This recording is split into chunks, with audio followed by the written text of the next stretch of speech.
Bon, prenons maintenant cette fonction qu'on a déjà étudiée. C'est une fonction paire. F de x est égal à x carré et c'est une fonction paire. Et on a dit que si une fonction est paire, alors elle admet un axe de symétrie.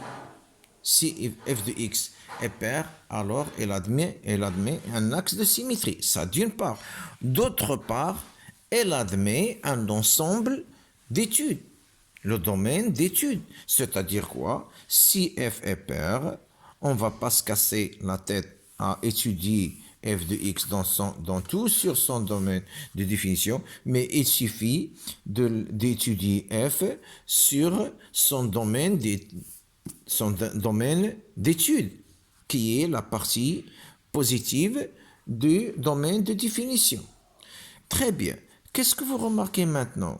Que si une fonction est paire et s'il est croissante dans la partie positive de son domaine de définition, alors elle est décroissante dans l'autre partie. Si une fonction elle est croissante ici, alors elle est décroissante. Regardez, elle est décroissante ici, et ici elle est croissante. Maintenant, si une fonction est impaire, s'il est impair, donc elle admet un centre de symétrie. Donc il suffit d'étudier cette fonction dans le domaine d'étude, c'est-à-dire dans la partie positive. Très bien. Qu'est-ce qu'on remarque maintenant? Si f est impair, et f elle est croissante ici, dans la partie positive, alors elle est implicitement croissante ici aussi. Donc, pour étudier la monotonie d'une fonction impaire, il suffit de l'étudier dans le côté positif et en déduire le côté négatif. Donc, et s'il est décroissant ici, il est implicitement croissant ici. Et même chose s'il est décroissant. Supposons que j'ai une fonction comme ça. Supposons que j'ai une fonction comme ça. Donc, s'il est décroissant ici, elle est décroissante ici. S'il est décroissant ici, elle est décroissante ici. Et inversement, dans le côté toujours positif, s'il est décroissant ici, elle est décroissante ici. Et s'il est croissant ici, elle est croissante ici.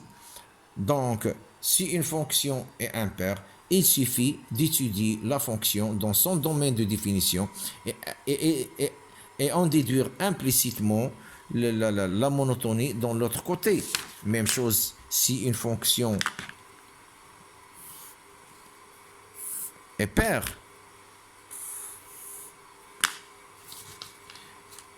Si la fonction est paire et elle est décroissante ici, alors elle est croissante ici. Attention, une fonction paire, il change de monotonie. C'est pas comme une fonction impaire. Une fonction impaire, il garde la monotonie. Si elle est décroissante ici, elle est décroissante ici. Regardez, la fonction, elle est décroissante dans tout son domaine de définition. Elle est croissante ici, elle est décroissante ici, elle reste décroissante ici. Par contre, une fonction paire, non, il change de monotonie. Il change de... Si elle est croissante ici, elle est décroissante ici. Donc, si f est une fonction paire ou impaire, il suffit d'étudier sa monotonie dans le domaine de définition et en déduire la monotonie dans la deuxième partie de son domaine de définition implicitement. Bon, prenons cet exemple. F de x est égal à x carré moins 4 racine.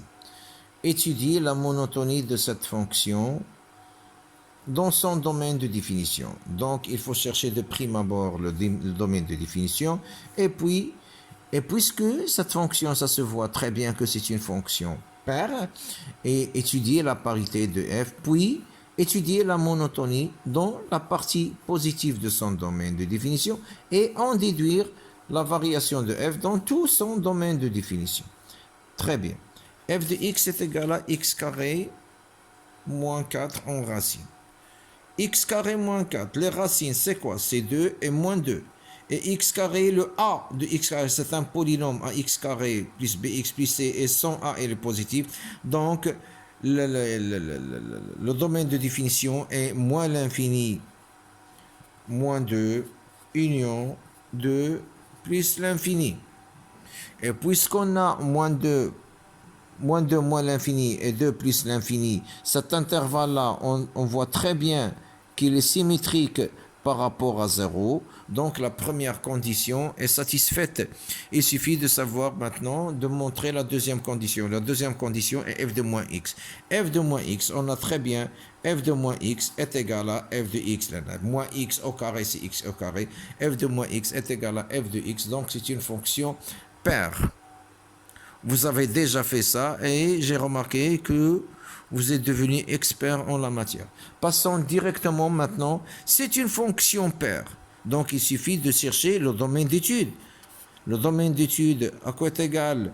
Est égal au domaine de définition inter R+, et le domaine de définition inter R+, on voit très bien que la partie négative va être écartée. Et le domaine d'étude ne comporte pas, le domaine de définition ne comporte pas moins 2 et 2, donc il reste seulement 2 plus l'infini. Domaine d'étude est égal à 2 plus l'infini. Cherchons maintenant la monotonie dans f dans 2 plus l'infini. Regardez une chose.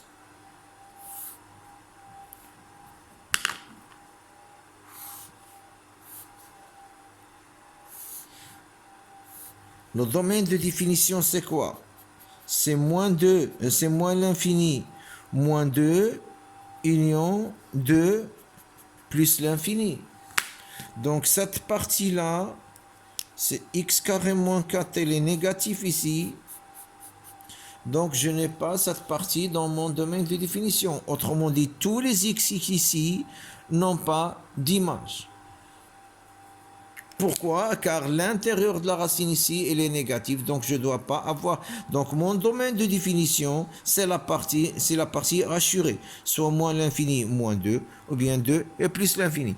Et puisque la fonction est une fonction paire, donc je vais oublier la partie négative et je travaille seulement dans la partie positive. Maintenant, si je trouve que ma fonction ici, elle est croissante, et vu qu'il est paire, alors ici, ça va être décroissant. Et inversement, si je trouve que ici, elle est décroissante, implicitement ici, elle est croissante. Elle est croissante ici, il est décroissant ici. Donc, tout c'est en fonction de mon étude ici, à droite.